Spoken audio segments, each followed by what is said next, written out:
खुलुमबाय ख्रिस्ट'नाव अनलायग्रा ख्रिस्ट' सिबियारि आंगोनिबो आंगो लोगोफोर आंनि न'खरनिफ्राय आरो आंनि जिबननिफ्राय गोसो गोरबोनिफ्राय अननाय आरो सिबिनाय जासिहरनाय थाबाय। दा बे समावहाय मोनसे बाइबेल पट फरायनो हास्थायदों आङो। बे जाहैबाय 1 तिमथि 6:11 पट। आन्थाय नोङो इसोरनि मानसि बेफोरनिफ्राय गोजान जादो, धोरोम इसोरखौ खुलुमनाय, फोथायनाय, अननाय, गसंथानाय, गुरै जानायखौ होसोदो। पाउला तिमथिनो बेबादि परामर्श हरदों गावनि सिथिनि गेजेरजों। पाउला बेबादि परामर्श हरदों तिमथिया सासे गियानि व्यक्ति, गियानि सेंग्रा, इसोरखौ बिराद गियो। बिनि न'खर, बिनि बिमा बिफाया इसोरखौ बिराद गिग्राखाय आरो बिनि बिबैयानो इसोरखौ अनग्राखाय बियो सासे इसोरखौ गिनो गोरों, इसोरखौ गिग्रा जोहोलावमोन। बे इसोरखौ गिग्रा जानायखायनो पाउला गावनि सिथिनि गेजेरजों बे मोनसे परामर्श हरदों। माबादि हरदों बियो? नोङो इसोरनि मानसि, नोङो बेफोरनिफ्राय गोजान जादो। मानिफ्राय? संसारनि गासै जानाय लोंनाय, गाननाय जोमनाय, लुबैनाय, गासै संसारनि मायाफोरनिफ्राय, संसारनि लुबैनायफोरनिफ्राय नों गावखौ गोजान खालामदो। गावखौ नों थिख' खालामदो। नाथाय माखौ गोसो होनो थिनदों? इसोरखौ खुलुमनाय, इसोरखौ फोथायनाय, इसोरखौ अननाय, गसंथानाय, गुरै जानाय, बेफोरखौल' नोङो होसोदो। जों ख्रिस्टियानफ्रा गुरगुनाय जिबन दानानै जों माखौ होसोनो नांगौ अनलायग्राफोर? जोङो खारनाय बारदेफ्राव, कम्पिटिसनावहाय जोङो पुरस्कारखौ मोननो थाखाय, फार्स्ट प्राइजखौ मोननो थाखाय जोङो बयबो खारो गोसो होनानैहाय। बयबो फार्स्ट पजिशनखौ मोननो थाखाय खारो। नाथाय खारग्रा साफ्रोमबो फार्स्ट प्राइजखौ मोना। नाथाय जायहा साबसिन खारनो हाबाय, बे फार्स्ट प्राइजखौ मोनगोन अनलायग्रा।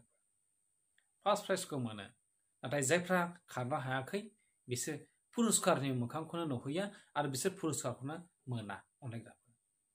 जों ख्रिस्टियान जिबनावबो साफ्रोमबो जिसु ख्रिस्ट'खौ मोननाय सुबुंफ्रा, इसोरखौ खुलुमग्रा साफ्रोमबो सुबुंफ्रा फार्स्ट प्राइजखौ मोननो थाखाय, पुरस्कारखौ मोननो थाखाय जों खारगासिनो दङ अनलायग्राफोर। जों खारगासिनो दङ। नाथाय जोंनि खारनाया दानो जोबा। जोंनि खारनाया दानो जोबनाय नङा। जोंनि फार्स्ट पजिशनखौ मोननो होसोनाया दानो जोबनाय नङा अनलायग्रा। बेनिखायनो पाउला बुंदों, नोङो इसोरखौ खुलुमनाय, इसोरखौ गिनाय, इसोरखौ अननाय, इसोरखौ फोथायनाय, गुरै गोजोन गोसो, नोङो बेखौल' होसोदो। बेखौल' नोङो होसोदो। पाउला बे बाथ्राखौ जोंनो बेबादि गावनि सिथिनि गेजेरजों फोरोंदों अनलायग्राफोर। जों ख्रिस्टियानफ्रा साफ्रोमबो जिउनि मोननांगौ बिथाइखौ मोननो थाखाय, जिउनि जोबनो गैयै गोथांखौ मोननो थाखाय जोङो खारगासिनो दङ अनलायग्राफोर।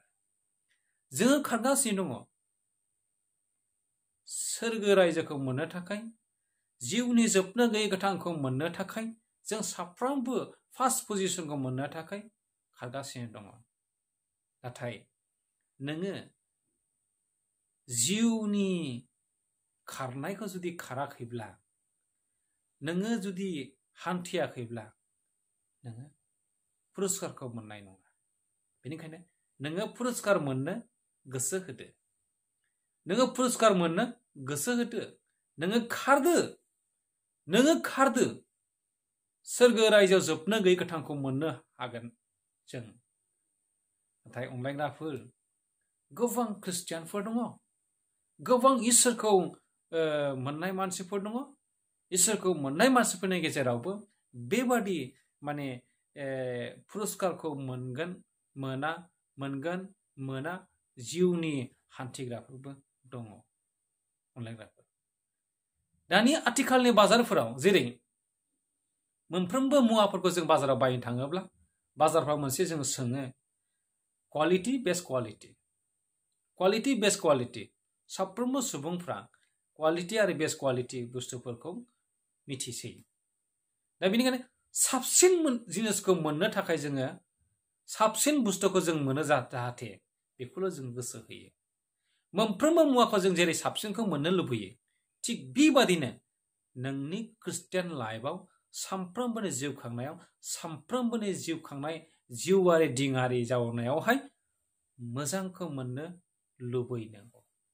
जों साफ्रोमबो जिउ खांनायाव गुरै गोजों गोसो, अननाय, गावजों गाव फोथायनाय, गावजों गाव मानसलायनाय, गावजों गाव हेफाजाब होलायनायखौ जोङो लानो नांगौ।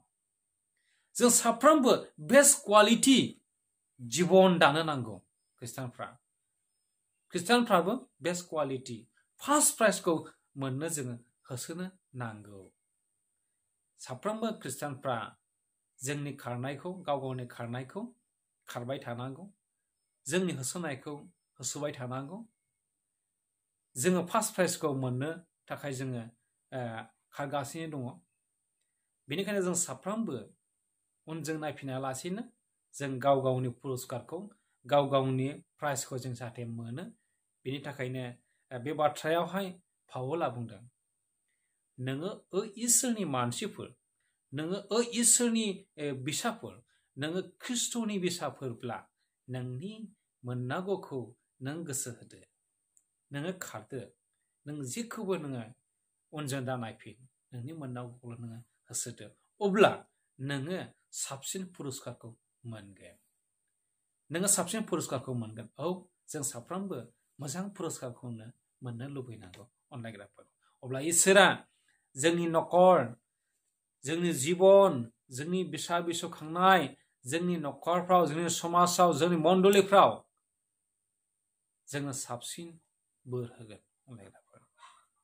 गासै संसारनि जिनिसफोरखौ गोसो होआलासेनो, बायदि रोखोमखौ नोजोर होआलासेनो, बायदि रोखोम लुबैनायफोरखौ नोजोर होआलासेनो नोङो साबसिन मुवाखौ मोननो नोङो गोसो होदो, साबसिन पुरस्कारखौ मोननो थाखाय नोङो खारदो अनलायग्राफोर।